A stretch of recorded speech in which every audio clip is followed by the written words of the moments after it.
आज हम देखने वाले हैं सानी काइडहम।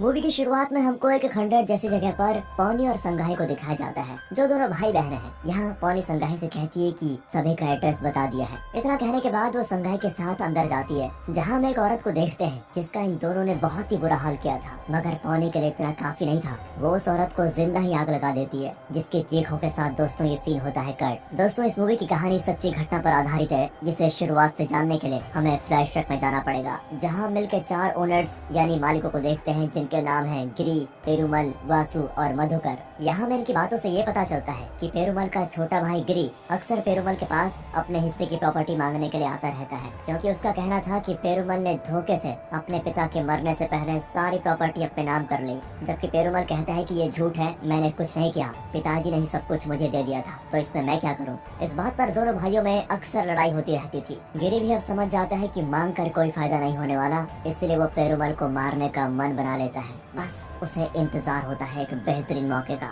इसी बीच मिल के अंदर हम मारी नाम के आदमी को काम करते हुए देखते हैं, जो छोटी जाति और गरीब लोगों की तरफ से इलेक्शन में खड़ा होने वाला था। लेकिन इलेक्शन में मधुकर का दोस्त अनमु भी खड़ा हो रहा था, और वो इसके लिए मारी को फटकार लगाते हुए कहता है कि तुम अब हमारे बराबर खड़े रहोगे क्या, तुम्हारी औकात क्या है। इसके साथ ही वो मारी को टॉयलेट भी साफ करने के लिए कह देता है, जिस कारण दोनों के बीच बात बढ़ते हुए हाथापाई तक पहुंच जाती है। अब शोर सुनकर वहां पर मधुकर पहुंचता है और गुस्से में मारी को ही काम से निकाल देता है। वहीं दूसरी तरफ हम मारी और पौनी की बेटी दानम को देखते हैं। दरअसल पौनी एक पुलिस कांस्टेबल थी, तो अक्सर इस जगह पर दानम उसका इंतजार करती थी, जहाँ दानम से मिलने के लिए उसका मामा संगाई भी आता था। लेकिन पौनी पता नहीं क्यों संगाई से बात तक नहीं करती थी। अब जब पौनी आती है तो वो अपनी बेटी दानम को घर लेकर जाने लगती है, जिससे पौनी पूछती है कि माँ, आखिर आप मामा से बात क्यों नहीं करती, जिसका पौनी कोई जवाब नहीं देती। फिर जब दोनों घर आते हैं तो पौनी देखती है कि आज मारी काम से जल्दी घर लौट आया है, जिसके चेहरे पर चोट के निशान भी होते हैं। फिर वो पौनी के पूछने पर बता देता है कि आज क्या क्या हुआ था। पौनी भी उससे कहती है कि आप दूसरे लोगों से पहले अपने परिवार के बारे में सोचो। अगर हम दोनों मिलकर नहीं कमाएंगे तो ना तो हम एक अच्छा घर बना पाएंगे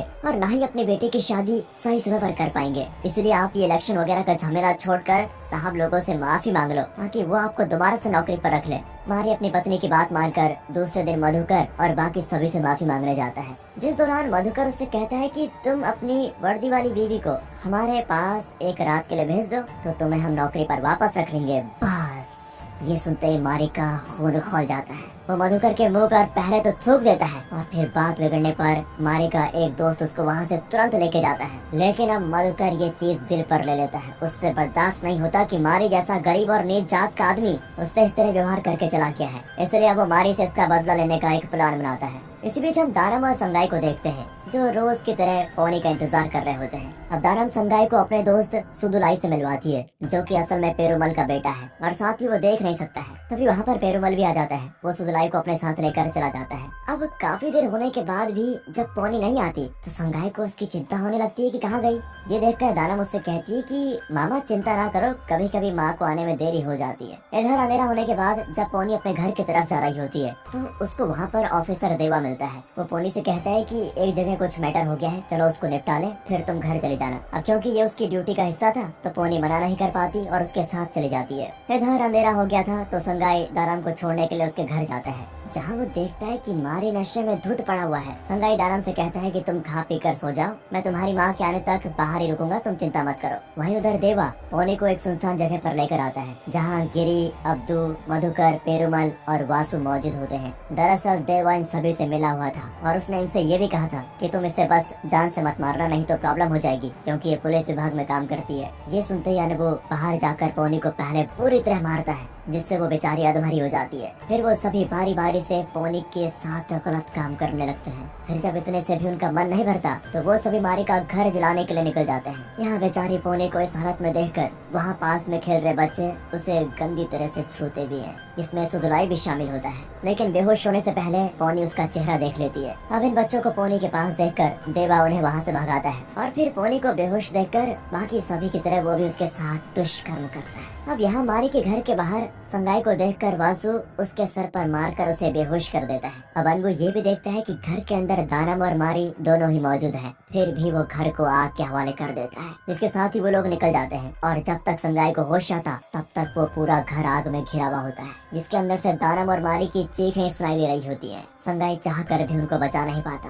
अब सीन कट होकर फ्लैशबैक में जाता है, जहाँ हमें ये दिखाया जाता है कि आखिर पोनी संगाई से बात क्यों नहीं करती थी। असल में संगाई और पोनी सौतेले भाई बहन थे, जिनके पिता ने 2 शादियां की थी। इस कारण संगाई की माँ ने पोनी की माँ से कहा था कि जैसे तुमने मेरी जिंदगी में आग लगाई, उसी तरह तुम्हारी बेटी का भी बसा बसाया घर उनके परिवार सहित जलाकर खाक हो जाएगा। यही वजह थी कि पोनी अपने भाई से बात तक नहीं करती थी। अगली सुबह जब पोनी घर पहुँचती है तो वो इस बात को संगाई से भी कहती है कि आखिर तुम्हारी माँ का शाप आज मुझे लग ही गया। अब यहाँ मधुकर और उसके साथियों ने क्राइम तो किया है, इसलिए उन पर केस भी होता है। इसलिए मधुकर और उसके दोस्तों ने पहले ही सरेंडर कर दिया होता है और साथ ही उन्होंने रानी नाम के एक बड़ी वकील को भी अपनी तरफ से खड़ा कर दिया होता है। इधर पोनी बेचारी सरकारी वकीली कर पाती है, जिसको पहले देवा ने ये कहा होता है कि तुम बलात्कार वाली बात केस में मत लिखना, इससे डिपार्टमेंट का नाम खराब हो जाएगा। एक तरह से वो केस को कमजोर करने के लिए पोनी पर दबाव बना रहा होता है और बेचारी पोनी ऐसा ही करती है। वो घर में आग लगना, उसके पति और बच्चे को मरने वाला इल्जाम में लगाती है। अब ये केस सुनकर जज उन्हें 15 दिन की रिमांड पर भेज देता है, लेकिन देवा ने रानी के साथ मिलकर उन्हें पीछे के रास्ते से भगाने का प्लान बनाया था।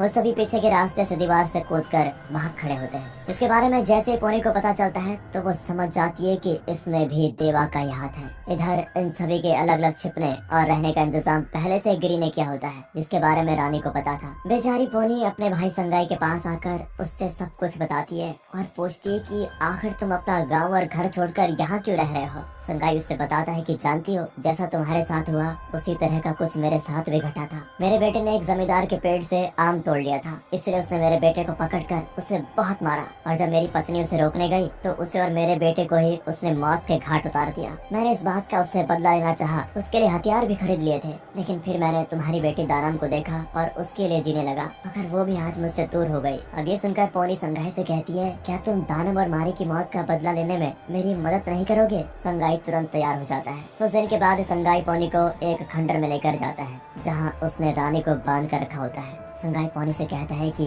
इसे उन सभी का एड्रेस पता है। अब क्योंकि ये एक औरत है तो मैं इस पर हाथ नहीं उठा सकता, तो अब ये तुम्हारे हवाले है। पोनी फिर एक चाकू लेकर रानी के पास जाती है। पहले तो वो चाकू से रानी के कंधे पर फिर उसके पेट पर वार करती है, जिस कारण रानी उन सभी का एड्रेस पोनी को दे देती है। इसके बाद पोनी उस पर कोई दया नहीं दिखाती और रानी को जिंदा ही जला देती है। और दोस्तों, यही सीन हमने शुरुआत में देखा था। इनका अगला टारगेट अनबू है, जो कि एक पुराने स्कूल में रुका हुआ था, जिसकी देखभाल करने के लिए गिरी ने एक लड़के को रखा होता है। अनबू उस लड़के से कहता है कि तुम अपनी छोटी बहन को लेकर यहाँ आओ। वह पूरी तरह से नशे में धुत था, जिससे ठीक चला भी नहीं जा रहा होता है। तभी वहाँ पर पोनी और संगाई आ जाते हैं, जिनसे अनबू पहले तो भागने की कोशिश करता है, पर नशे में होने की वजह से वो गिर पड़ता है। फिर उसको उठाकर दोनों वापस स्कूल लेकर बांध देते हैं। पोनी तो अनबू को कई बार चाकू से मारती है। इसी बीच वो लड़का संगाई से बताता है कि ये मेरी बहन से पता नहीं क्यों मिलना चाहता था, जो कि सिर्फ 6 साल की है। यहाँ संगाई उस लड़के को बाहर ले जाकर बताता है, असल में अनबू तुम्हारी बहन के साथ वो करना चाहता था। जिस बात को सुनकर वो लड़का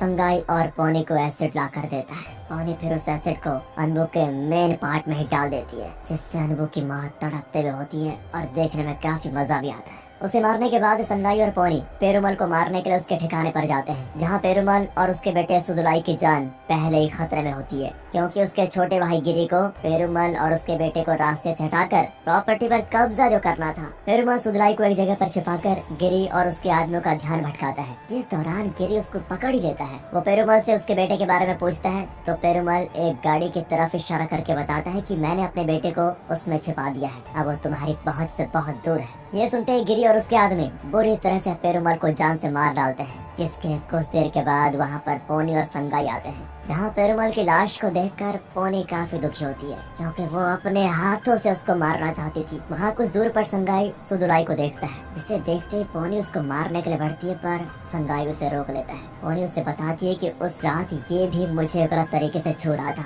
संगाई पोनी से कहता है कि ये ऐसा नहीं कर सकता क्योंकि ये अंधा है, तुम्हें जरूर गलतफहमी हुई होगी। ये कहकर वो सुदुलाई को अपने साथ लेके जाता है। उस दौरान गुस्से में पोनी हवा में फायर करती है, जिसकी आवाज को सुनकर गिरी और उसके आदमी वहाँ पर पहुँच जाते हैं। हैं और वो देखते हैं कि सुदुराई पोनी और संगाई के साथ जा रहा है। अब वो उनका पीछा करते हैं तो रात के वक्त दिखाते हैं कि संगाई का दोस्त उसे वासु की लोकेशन भेजता है जो कि एक शिप में चढ़ा हुआ है। संगाई उस शिप में जाकर ही आग लगा देता है जिस कारण वासु को पानी में कूदना ही पड़ता है और फिर उसको भागता हुआ देखकर संगाई उसे गोली से मारकर घायल कर देता है और पोनी के हवाले कर देता है जो कि वासु को बहुत मारती है और फिर एसिड से उसको जलाकर राख कर देती है। इसी दौरान वहाँ पर इनका पीछा करते हुए गिरी के आदमी पहुँच जाते हैं जो कि शिप को जलता हुआ देखकर आधे लोगों को वासु को देखने के लिए भेजता है। जिन्हें जब वासु नहीं मिलता तो वो संगाई को मारने की कोशिश करते हैं जो कि सुदुराई के साथ था। संगाई उन पर गोली चलाता है पर उसकी गोली खत्म हो जाती है। फिर संगाई के फंसे होने के बारे में जब उसके दोस्त से पोनी को पता चलता है तो वो वहाँ गाड़ी लेकर पहुँच जाती है जिसको देखकर संगाई और सुदुराई उसमें बैठ जाते हैं। अब पोनी के पूछने पर जब संगाई उसे बताता है कि ये गिरी के आदमी है तो वो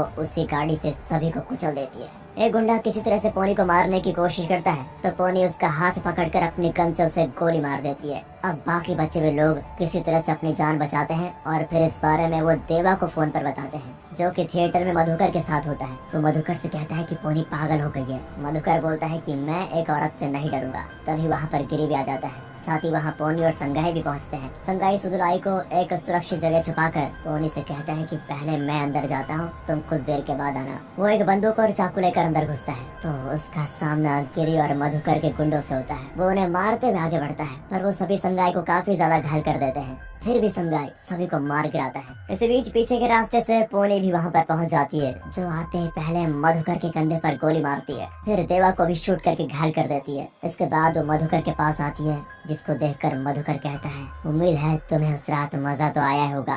इस पर पानी बिना देरी किए उसके सर को धड़ से अलग कर देती है जिसके साथ मधुकर का भी खेल खत्म हो जाता है। इसी दौरान घायल संगाई जब देवा को एक गन उठाने की कोशिश करते हुए देखता है तो वो उसके हाथ को काटने के साथ उससे भी मार डालता है। फिर पोनी संगाई को लेकर यहाँ से निकलती है जो कि वैन के पास पहुंचकर पोनी से कहता है सुदुराई को जल्दी से लेकर आ जाओ, मैं उसके बिना नहीं जाऊंगा। वो उसे छोड़कर सुदुराई को लेने जाती है। तभी संगाई देखता है कि उसकी तरफ गिरी और उसके गुंडे आ रहे हैं जिन्हें करीब आते देखकर वो वैन में रखे सिलेंडर को ब्लास्ट कर देता है जिसमें संगाई के साथ गिरी और उसके आदमी मारे जाते हैं। ये देखकर आखिर में पोनी भी पहली बार संगाई को भैया कहकर बुलाती है और खुद को कोसती है कि मैंने कभी अपने भाई के प्यार की कद्र ही नहीं की। फिर वो सुदुराई को अपने साथ लेकर चले जाती है। बाकी बात करें सुदुराई की तो जब कई लड़के बेहोश पोनी को गलत तरीके से छू रहे थे तो सुदुराई को वो लोग वहाँ लेकर आए और अब वो देख नहीं सकता था तो उसने जब पोनी को छुआ तो वो उसे पहचान गया और तुरंत उसने जाकर इस बारे में देवा को बताया। तभी देवा वहाँ कर उन दोनों लड़कों को भगाया था और फिर पोनी के साथ उसने वो गलत काम किया। बेचारे सुदुराई ने कुछ भी नहीं किया था।